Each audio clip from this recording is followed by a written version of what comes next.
Welcome to the 18th annual Perspectives in Melanoma held in Dublin, Ireland. This is the Expert Perspectives overview on the meeting that I and Dr. Anthony Rebus have co-chaired. My name is John Kirkwood. I'm a professor from the University of Pittsburgh and joined by Dr. Rebus from UCLA in organizing this meeting this year, which was broadly attended by 100 folks from all over the world, many Australian, European, and American participants. We basically gathered at the Clontarf Castle, which is at its 1000th anniversary of the battle between the Vikings and the Dubliners, the Irish, for this area. But I think it was also a meeting that was epochal, basically a meeting that comes at a time when we have remarkable advances in the treatment and the understanding of melanoma.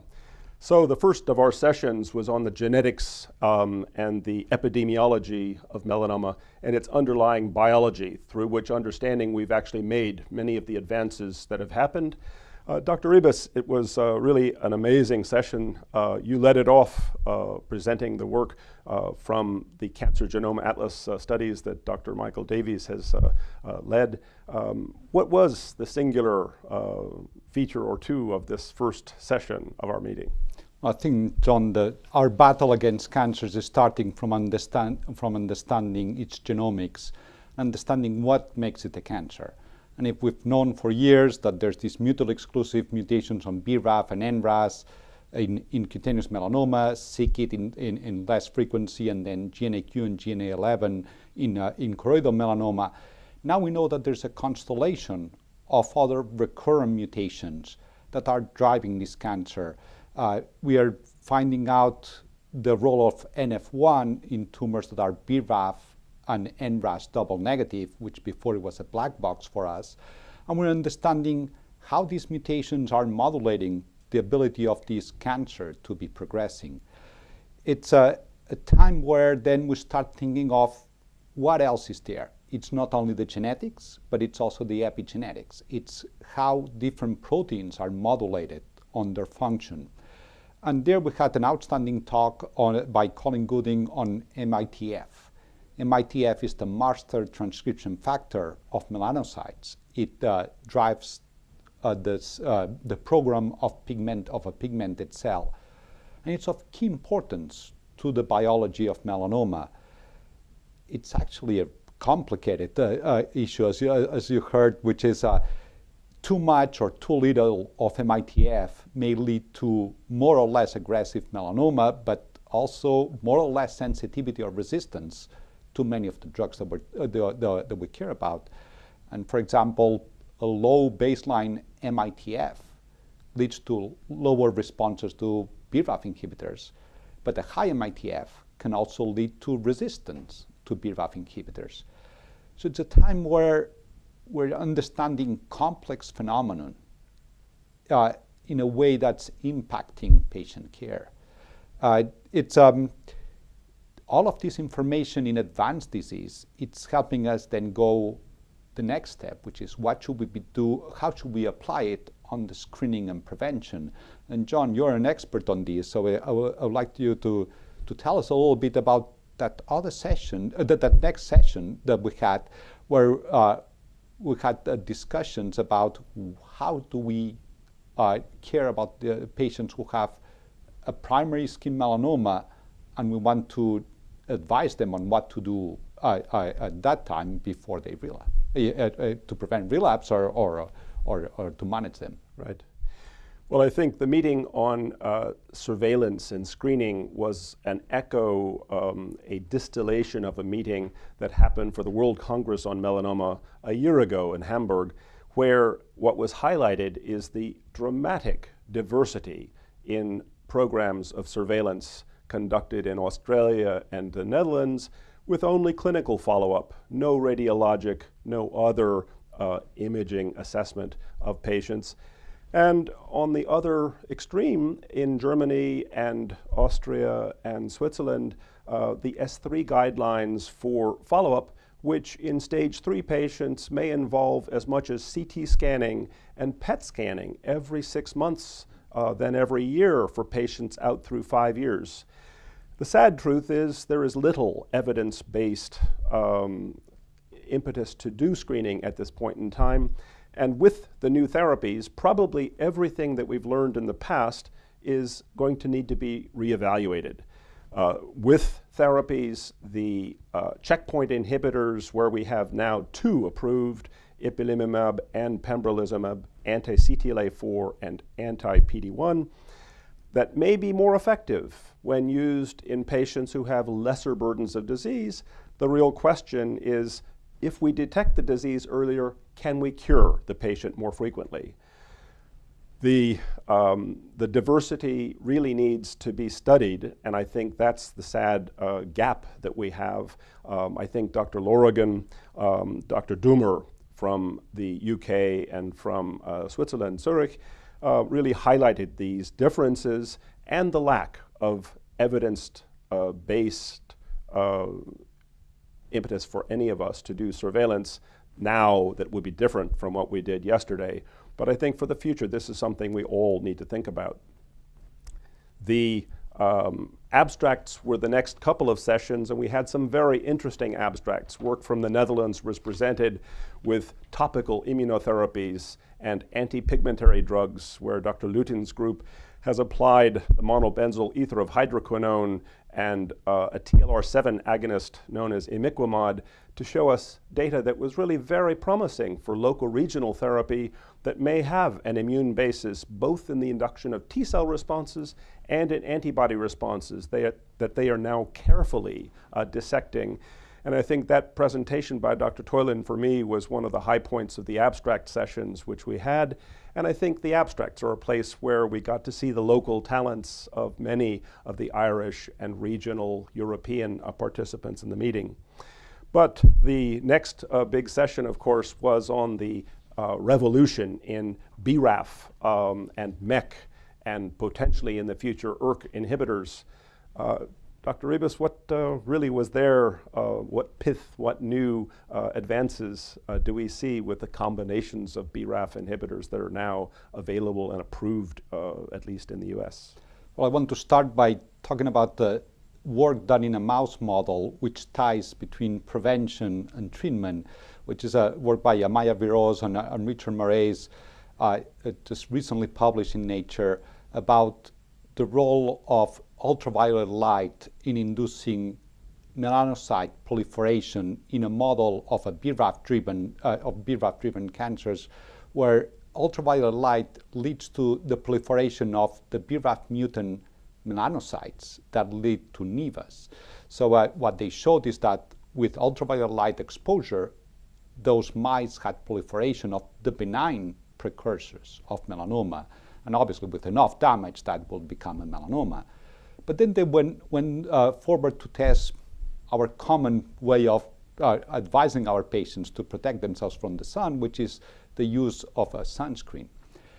And I think there was a lot of controversy in the meeting, and it follows the controversy that has triggered this work, because even though if we look at the bottle half full, would be that it prevented by 50% the incidence of melanoma in these mice, it also told us that just applying sunscreens or with SPF 50 was not enough to prevent 100% of these melanomas. It's something that we need to study a lot more. Is it because of the agent, or is it because just a little bit of ultraviolet light would be enough for this? But I think it helps in the prevention campaigns of advising for a protection from ultraviolet light, and especially from sunburns and using sunscreens. But after that, this same model has allowed us to elucidate the biology of BRAF. And the work that Dr. Viroz described on how when you have a BRAF mutation, you give a BRAF inhibitor and it turns off that pathway. But if instead of having a BRAF mutation, you have a mutation upstream in RAS, you give a BRAF inhibitor and it paradoxically activates the pathway. Something that we would have not understood if there wasn't the understanding at the molecular level of how this happens. And it happens because the BRAF inhibitor binds to wild-type BRAF in a cell that's turned on upstream by another oncogene, by a RAS oncogene. And that binding of the drug to the wild-type BRAF transactivates CRAF, and that leads to increased proliferation of those cells. And that, as you know, is the pathogenic basis of the development of squamous cell carcinomas in patients who are on single-agent BRAF inhibitors. But our field has moved so rapidly to address this problem and also address the problem of resistance to single-agent BRAF inhibitors, because we know that in 2/3 of the cases, resistance to BRAF inhibitors goes through activation of MEK and reactivation of this pathway. So if we now use a BRAF inhibitor and we add the MEK inhibitor, we're getting better initial responses. We're getting more durable responses because it's preventing the development of the most common mechanism of development of resistance, but also it's decreasing the side effects of single-agent BRAF inhibitors in terms of paradoxical MAP kinase activation. So it's an exciting time to go to meetings like this where you see how this elegant science has a practical implication for patient care that you and I do.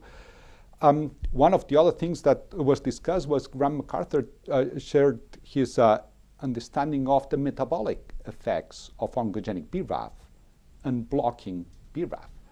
And sometimes we think about metabolism and go back to our medical school. Well, here we use metabolism in our practices because we use PET scans.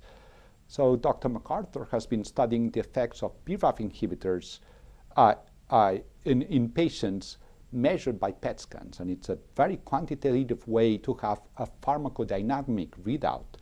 And his studies have shown that the deeper the metabolic response in a PET scan, the better those patients are doing. And he's gone on to quantitate these effects of the BRAF inhibitors and then added the MEK inhibitor, where we see even deeper effects in the PET scans, and that's translating into better responses and more durable responses. I think that's an exciting time where these combinations are being rationally designed and move forward for patients. So one of the combinations that was discussed was the combinations between targeted therapies and immunotherapies, and that's something I know you have a keen interest on, and it was discussed by several of the presenters in this meeting.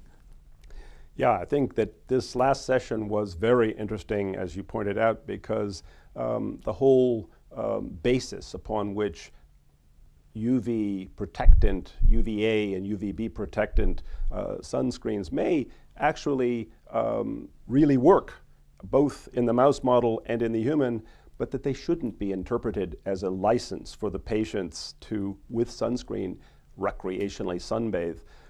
That was clearly made a point by Dr. Viros and is one of the paradoxic explanations for data that has come from the Belgian studies of sunscreens that were randomized and showed increased numbers of nevi. And the fact that the mouse model shows increase in the normal melanocytic complement, which is potentially precursor to melanoma, also mirrors what we know in the human. But you're right, I think the opportunity for BRAF inhibitors to modulate the immune response is a particularly fascinating one, because in looking for combination effects that might overcome the transience of the anti-tumor effects of the BRAF inhibitors, even the BRAF plus MEK inhibitor combinations, the possibility that they may prepare for better application of the immunotherapies, whether these be the interferons that we've had for 25 years or ipilimumab and interleukin-2 that we've had for 5 to 15 years, or the new anti-PD-1 agents,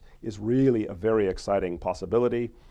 We heard discussions of the fact that since the interferons induce the PD-L1, the ligand, the key for the lock known as PD-1, which is the switch that turns off the T cell that was sent out by the body to kill the tumor, is an exciting opportunity to do a combination of those two agents that is now already being studied locally in institutions and in multi-center trials under sponsorship of the pharmaceutical industry.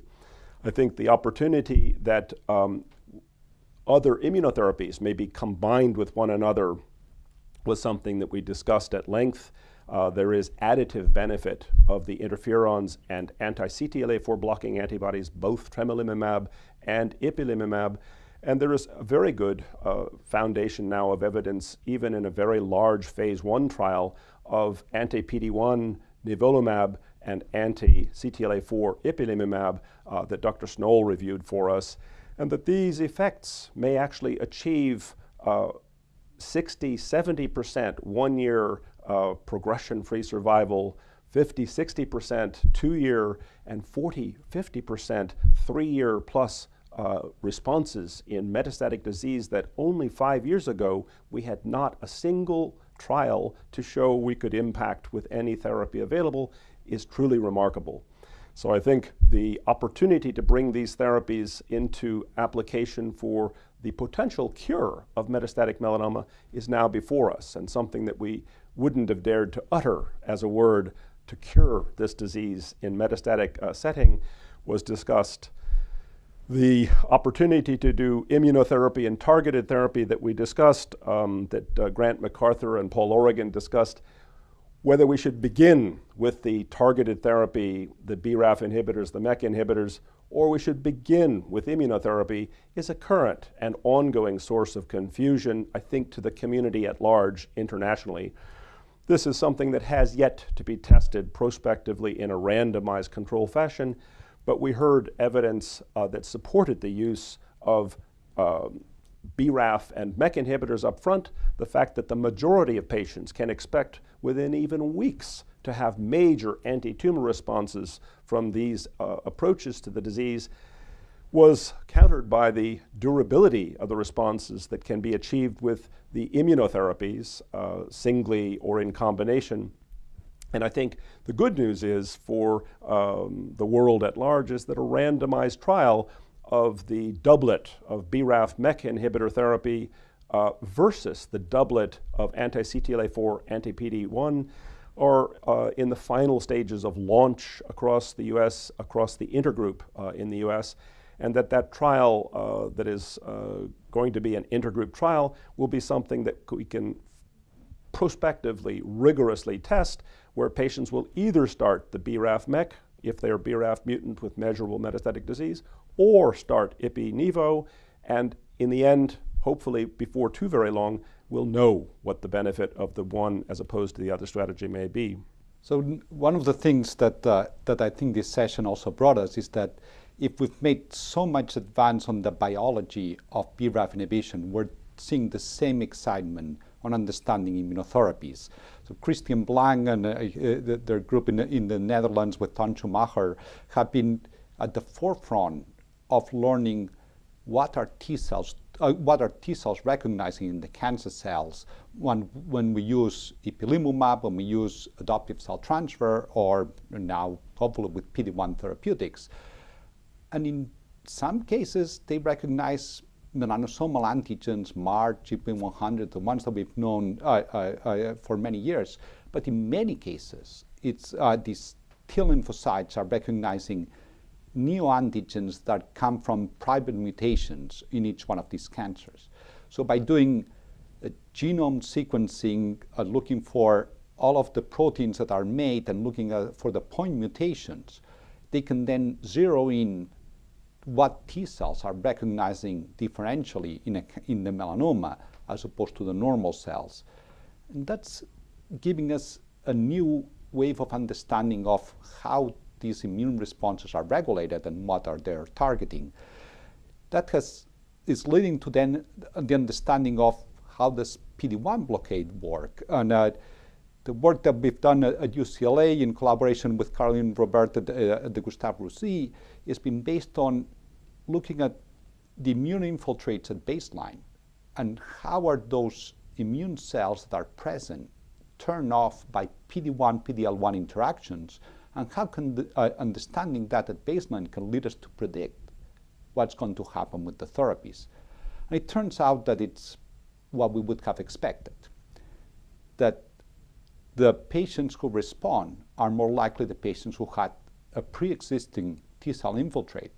That T-cell infiltrate had triggered the expression of PD-L1 by a process called adaptive immune resistance, where the tumor is adapting and trying to hide from the immune system. And once we can see that in the tumor, those are the patients that then we want to take this break away, the PD-1-PD-L1 interaction, and then those T cells will be able to attack the tumor. I think that this has implications way beyond melanoma. In melanoma, we're at the forefront. We're developing these new therapeutics. It's because they work in a substantial number of patients. But by understanding who responds and who doesn't, it allows us to then think, why does it work and why it doesn't work? One of the reasons that the PD-1 therapeutics will not work if there's no immune system cells in the tumor. And that's where John Hannan from the Netherlands Cancer Institute told us, explained about the world experience on adoptive cell transfer therapies, which is different ways of making an army of immune system cells and giving them to patients. It's obviously a complicated thing, something that you cannot do in your backyard, but there's ways to do it in a clinical means, and that can be from taking lymphocytes from the blood and expanding them, taking lymphocytes for the tumor that have the right receptors to recognize cancer, and then expanding them and giving them back in what's called TIL therapy or tumor-infiltrating lymphocytes, and then gene modifying the T cells and giving them the receptors from one patient that recognize the cancer and transferring them to another one so we can create an artificial army and give that back to patients. I think that's another area that we shared the enthusiasm in this meeting on how we're advancing the treatment for these patients. In fact, that work from Hannan was a beautiful fulfillment of Koch's postulates, because in fact, they could take a patient responding to adoptive cell therapy at the MD Anderson, dissect the neoantigen profile that tumor had, transfer the tumor to mice, and show that the neoantigen targeted T cells did the job, got rid of the tumor.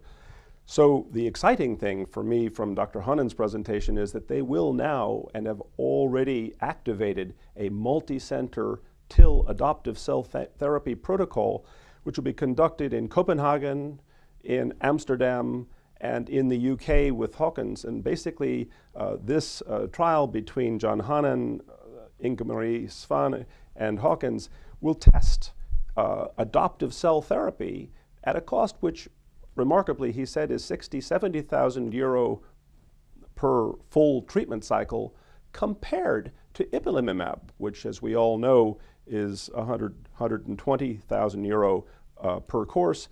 And this randomized trial is ongoing. We'll test this new therapy versus our first survival improving checkpoint inhibitor, ipilimumab. So in fact, this, which we've needed for a long time, a randomized trial of adoptive cellular therapy, will go forward and is an exciting thing to think about coming down the pike. And the other thing that we talked in the meeting was about injectable therapies, and that group of patients that are between the medical oncologist treating systemic disease and multiple metastases, and what a surgeon or a dermatologist can treat with surgery. There's a gray zone in between of patients who have in-transit metastases or bulky, locally advanced disease, where we don't know what is the right or the wrong answer. We don't know if more surgery makes sense, or we don't know if should we just give these effective therapies that we're testing in advanced disease. But in between, there's this indication for injectable local therapies. Most of them are inducing an immune response by injecting into the tumors, into these locally advanced or in-transit lesions. That includes oncolytic viruses like T-VEC. It includes immune stimulatory molecules like rose bengal and other agents that are being tested prospectively in this situation. That allows an immune response to the injected lesion, and that will go on to have a systemic effect in non-injected lesions. And we saw clearly some remarkable cases described by Merrick Ross, where we all discuss what would you do, what would I do? And we can see that we have several options for those patients that are that we have to keep in mind. And I know you thought about this. Yeah. Well, I think the combinations of TVEC and already approved immunotherapy like ipilimumab are particularly exciting. And so what Dr. Ross presented us, the evidence out of the TVEC trial that was completed in the past couple of years, in fact, is a very promising way to bridge therapies with the checkpoint inhibitors like ipilimumab, and ultimately, maybe most reasonably, with the anti-PD-1 therapies. And then, of course, our final session turned to adjuvant therapies, and I think that perhaps is the most reasonable extrapolation, because the earliest disease stage, where the least has gone wrong with the immune system and perhaps the least has gone awry with the tumor cell, may be the most susceptible. This is something we still have to prove, but we have, in addition to the interferon alpha at high dosage, which we've had approved since 1996, and pegylated interferons, which we've had approved since 2011, recent data that we reviewed for ipilimumab at the higher dose than approved in the US, 10 milligrams per kilogram, but was presented at ASCO, and we updated to basically say that this has hit its endpoint of relapse-free survival, a 25% reduction in the likelihood of relapse in patients with stage 3 disease is exactly in the ballpark of the prior efficacy for the interferons. And perhaps if the efficacy of ipilimumab in the adjuvant setting is even greater in terms of survival, this will finally beat our standard for too many years of high-dose interferon. We also talked about combinations, and I think the combinations of anti-PD-1 and anti-CTLA-4 clearly need to be tested in the adjuvant arena. The trial 1404, which SWOG will lead your group and Ken Grossman, this will be a test of pembrolizumab given for a year compared to high-dose interferon given for a year in patients with stage 3B, C, and stage 4 resectable M1A, M1B disease, and it's likely to activate within the next several months. And so that's something for all of the listeners to think about in terms of new therapies open to their patients with stage 3B, C, and 4 disease. And the last talk by Mike Postow was on choroidal melanoma, an area that we all have a keen interest. We know that the paucity of treatments for this disease. But I think the understanding of its biology with these driver mutations on GNAQ and GNA11 and how they're signaling through PKC and through MAP kinase may lead us to new combination therapies. We're perplexed that immunotherapies are not working as well in this indication, but there's some evidence that they can work. So I think we're probably will be seeing in the next years progress in this field too. And hopefully in the next perspectives in melanoma meeting and next year we'll be talking about new breakthroughs that we're seeing in these different areas of the management of melanoma. So in sum, I think a very promising year here in Dublin, summarized at the Perspectives 18 in melanoma. We were really very happy for the hospitality of our Irish hosts. John Crown, who wound up the session talking about cost efficacy, much as our ASCO meeting this year wound up talking about the cost of these new therapies. No clear solutions there, but clearly something that we need to think about, and perhaps with better trial designs, with more efficient and biomarker-driven studies, with earlier endpoints in neoadjuvant designs, we can answer both the questions of efficacy and ways to make these less expensive per quality year gained for our patients. So, well, thank you very much for joining us for this expert summary of the Perspectives 18 melanoma meeting in Dublin here in September of 2014. We welcome you also to the Great Debates in Melanoma, which will be held in Phoenix, Arizona this November, and you're all invited to join us there, where Dr. Ribas and I will be the co-chairs again. We'll have plenty to debate there. All of these topics that we discuss here, there's always a pro and con, and last year it was an exciting session, the Great Debates, where it forces our presenters to think about the best arguments in the two fronts, and I think it enriches us all. So we really welcome you to come to the great debates.